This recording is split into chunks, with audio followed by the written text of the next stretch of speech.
Hello दोस्तों, नमस्कार। आज हम अच्छी सीखने की योजना के लक्षण पर समझ बनाने का प्रयास करेंगे।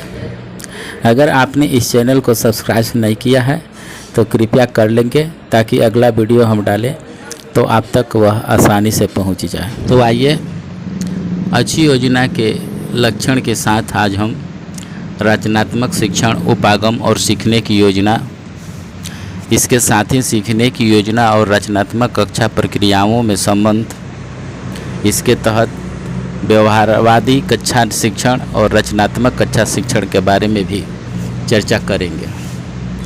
तो अच्छी सीखने की योजना के लक्षण पर अगर हम बात करें तो यहाँ यह स्पष्ट है कि उद्देश्यों की स्पष्टता, व्यापकता और क्रमबद्धता होनी जरूरी है।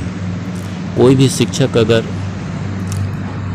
टीचिंग का कार्य कर रहे हैं तो उसमें जो उनकी योजना है उसमें उद्देश्य स्पष्ट होना चाहिए। जो भी पाठ पढ़ा रहे हैं उसका उद्देश्य स्पष्ट होना चाहिए और उसमें व्यापकता होनी चाहिए और क्रमबद्धता भी होनी चाहिए कि एक स्टेप बाय स्टेप जो मतलब शिक्षा देनी है उसकी क्रमबद्धता जरूरी है। अब है उद्देश्य प्राप्ति हेतु विभिन्न गतिविधियों के संकेत। तो आप ये जानना चाहेंगे कि उद्देश्य प्राप्ति होती, आपका जो लक्ष्य है, जो उद्देश्य है, उसकी जो प्राप्ति करना है उसके लिए विभिन्न जो गतिविधियां हैं, तो उन गतिविधियों में उस उद्देश्य की प्राप्ति के लिए भी संकेत निहित होनी चाहिए। अब स्कूल तथा स्कूल के बाहर, एक शिक्षक को स्कूल और स्कूल के बाहर के अनुभवों को जोड़ने हेतु उस तरह के प्रश्न होने चाहिए और उस तरह की गतिविधियां होनी चाहिए जिससे वे स्कूल और स्कूल के बाहर के अनुभवों को साथ साथ लेकर के चलें। इसके साथ ही कक्षा में विभिन्न प्रकार के बच्चे होते हैं, तो वहाँ पर उनकी व्यक्तिगत जो भिन्नताएं हैं उसको भी ध्यान में रखना जरूरी है। और अच्छी योजना के जो लक्षण हैं उसमें एक आता है कि उपयुक्त सहायक सामग्री का उपयोग। तो जो सहायक सामग्री है उससे पाठ से जो रिलेटेड सहायक सामग्री जो होता है वो भी होना जो है जरूरी है और उसका उपयोग भी होनी चाहिए। इसी तरह से सतत एवं व्यापक मूल्यांकन का कक्षा प्रक्रिया का अभिन्न हिस्सा माना जाता है। तो यहाँ पर एक शिक्षक को साथ ही साथ सतत एवं व्यापक मूल्यांकन भी करते जाना चाहिए। तो ये है अच्छी सीखने की योजना के मुख्य लक्षण। अब रचनात्मक शिक्षण, उपागम और सीखने की योजना पर बात करेंगे।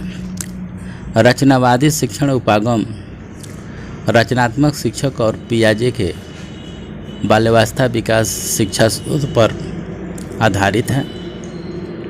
रचनात्मक शिक्षण उपागम के अनुसार ज्ञान का संगठन एक आधारभूत ज्ञान से होता है।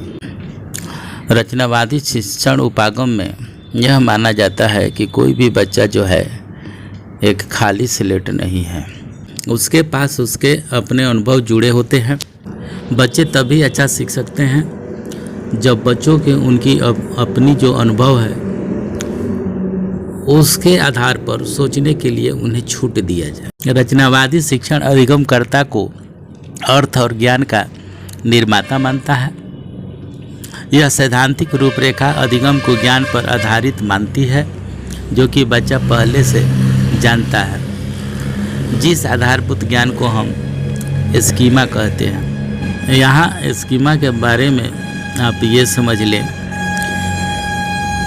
कि सिद्धांत के हिसाब से किसी वस्तु के प्रति बच्चों के अंदर जितना ही स्कीमा स्पष्ट होता है, उस वस्तु के प्रति उसकी उतनी ही समझ बन। अर्थात कोई अगर टॉपिक है तो उसके प्रति जितनी उसकी स्कीमा बनेगी वह उस बात को उतना ही अधिक समझ पाएगा। अब आइए बात करते हैं रचनात्मक शिक्षण उपागम की विशेषता के बारे में। पहला है सक्रिय अधिगमकर्ता।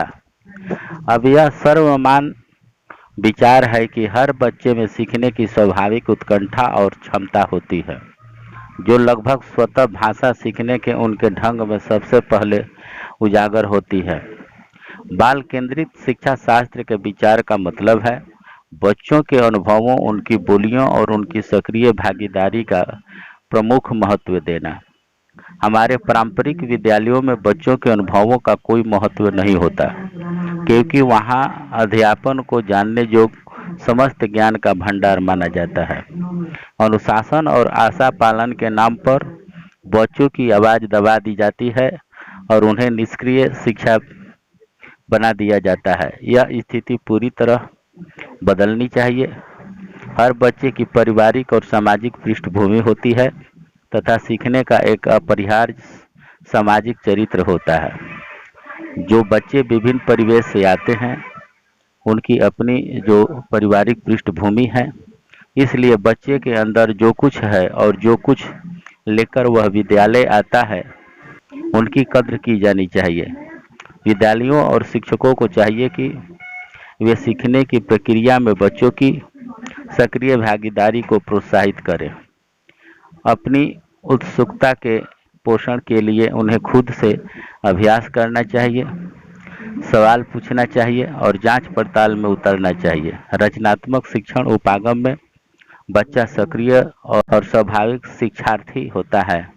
वह अपनी गति से सीखता है, इसलिए बच्चों के अपनी जो समझ है, अपनी जो उनकी अनुभव है, उसका महत्व देना एक शिक्षक या शिक्षिका को जरूरी हो जाता है।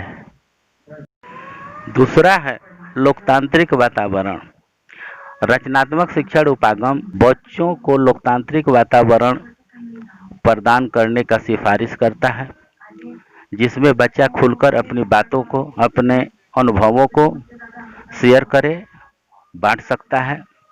रचनात्मक शिक्षण उपागम परंपरागत कक्षा शिक्षण से बिल्कुल विपरीत होता है, जहाँ परंपरागत कक्षा शिक्षण में कक्षा शिक्षक केंद्रित होती है, शिक्षक की भूमिका आधिकारिक होती है, महत्वपूर्ण होती है। बिल्कुल इसके विपरीत रचनात्मक शिक्षण में कक्षा जो है वह बाल केंद्रित होती है। शिक्षक एक सुगमकर्ता के रूप में होता है, अर्थात शिक्षक एक मार्गदर्शक के रूप में होता है। रचनात्मक कक्षा शिक्षण का वातावरण लोकतांत्रिक होता है, जिसमें खुलकर अपने भावों को अभिव्यक्त करने की छूट बच्चों को दी जाती है। तीसरा पॉइंट है अंतःक्रियात्मक और विद्यार्थी केंद्रित गतिविधियां। शिक्षार्थी उन्हें दी गई सामग्री, गतिविधियों, अनुभव के आधार पर विद्यमान विचारों के साथ नए विचारों को जोड़ने के जरिए अपना खुद का ज्ञान सक्रियतापूर्वक निर्मित करता है। सीखने की प्रक्रिया में शिक्षार्थी जैसे जैसे आगे बढ़ता है, रचना और पुनर्रचना के विचार उनकी मूलभूत विशेषता बन जाते हैं। यहाँ इस अर्थ में सामाजिक पहलू भी संलग्न है कि किसी जटिल काम के लिए आवश्यक ज्ञान समूह की स्थिति में ही प्राप्त हो सकता है। इसलिए इसमें सहयोगात्मक अधिगम तथा उनके तात्पर्यों की सामाजिक निर्मित के लिए हमेशा गुंजाइश रहती है। चौथा पॉइंट है शिक्षक एक सुगमकर्ता के रूप में। बच्चा जिस ज्ञान के निर्माण में संलग्न होता है, तो वहाँ पर एक अच्छा शिक्षक उनकी प्रक्रियाओं को सहयोग देता है और कार्य को सुगम बनाता है। बच्चों को सवाल पूछने की अनुमति देने और अपने शब्दों में अपने अनुभवों के आधार पर उत्तर देने के लिए प्रोत्साहित करता है तथा भली भांति चुने गए चुनौतीपूर्ण कार्य और प्रयत्नों में उन्हें लगाने से उनकी समझदारी के विकास में मदद करता है। दूसरी तरफ महज किताबों में लिखे या अध्यापकों द्वारा कहे शब्दों में सिर्फ सवालों का जवाब देने तक उन्हें सीमित कर देना तथा उन्हें जो कुछ पढ़ाया गया है उसे सिर्फ याद करने फिर प्रस्तुत करने की अपेक्षा करना उचित समझदारी के साथ सीखने की प्रक्रिया को रोकने जैसा है। अब हम बात करेंगे सीखने की योजना और रचनात्मक कक्षा प्रक्रियाओं में संबंध। रचनात्मक कक्षा प्रक्रियाएं छात्र केंद्रित होती है, जिसमें प्रत्येक छात्र की आवश्यकताओं एवं व्यक्ति के विभिन्नताओं को ध्यान में रखा जाता है। पाठ योजना और रचनात्मक कक्षा प्रक्रियाओं में घनिष्ठ संबंध है। पाठ योजना का निर्माण यदि रचनात्मक कक्षा प्रक्रियाओं को ध्यान में रखकर किया जाए तो शिक्षण को रुचिकर तथा आसान बनाया जा सकता है। सीखने की प्रक्रिया कार्यवाही और भाषा दोनों माध्यमों से अपने चारों ओर के पर्यावरण, प्रकृति, वस्तुओं तथा लोगों के साथ परस्पर क्रिया के जरिए संपन्न होती है। खुद से अपने बराबरी वालों के साथ या बड़ों लोगों की उपस्थिति में घूमने फिरने, खोजने, ढूंढने और कुछ करने जैसी शारीरिक गतिविधि तथा भाषा का प्रयोग जैसे पढ़ना, बोलना या पूछना, सुनना और वार्ता करना ही वे प्रमुख प्रक्रियाएं हैं जिनके जरिए सीखने की क्रिया आगे बढ़ती है। अध्यापकों की ओर से एक तरफा संप्रेषण के बजाय वार्तालाप बच्चों को हिस्सेदार बनाएगा और उन्हें सोचने और अभिव्यक्त करने के लिए प्रेरित करेगा। रचनात्मक कक्षा प्रक्रियाओं को समझने से पहले परंपरागत कक्षा शिक्षण और रचनात्मक कक्षा शिक्षण के अंतर को भी जानना आवश्यक है। तो आइए हम इसमें देखते हैं कि व्यवहारवादी कक्षा शिक्षण और रचनात्मक कक्षा शिक्षण क्या है। व्यवहारवादी कक्षा शिक्षण जहां केवल शिक्षण को प्रमुख मानता है, वहीं रचनात्मक कक्षा शिक्षण अधिगम के सहारे शिक्षण देने की बात करता है। व्यवहारवादी कक्षा शिक्षण जहां अध्यापक केंद्रित होता है, वहीं रचनात्मक कक्षा शिक्षण बाल केंद्रित होता है। व्यवहारवादी कक्षा शिक्षण में शिक्षक ज्ञान प्रदाता होता है, जबकि रचनात्मक कक्षा शिक्षण में शिक्षार्थी सीखने की प्रक्रिया में सक्रिय भागीदार होता है। व्यवहारवादी कक्षा शिक्षण पाठ्यचर्या का स्थिर ढांचा पर ही चलता है, जबकि रचनात्मक कक्षा शिक्षण लचीली पाठ्यचर्या और पद्धतियों को अपनाता है। व्यवहारवादी कक्षा शिक्षण में अध्यापक निर्देश देता है, जबकि रचनात्मक कक्षा शिक्षण में शिक्षार्थी ही स्वायत्तता की कद की जाती है, अर्थात शिक्षार्थी जो बातें कहते हैं उसकी प्रमुखता होती है। व्यवहारवादी कक्षा शिक्षण में सिर्फ पाठ्य पुस्तकों से सीखना होता है, जबकि रचनात्मक कक्षा शिक्षण में विविध संभव स्रोतों से सीखना होता है। यहाँ पर सीखने के कई स्रोत होते हैं। व्यवहारवादी कक्षा शिक्षण सुनने और पढ़ने के जरिए सीखने को महत्व देता है, जबकि रचनात्मक कक्षा शिक्षण समाज और प्रकृति के व्यापकतर संदर्भ में सीखने की बात करता है। व्यवहारवादी कक्षा शिक्षण चंद सावधिक परीक्षाओं के आधार पर मूल्यांकन की बात करता है, जबकि रचनात्मक कक्षा शिक्षण में करने के जरिए सीखने की बात की प्रमुखता होती है।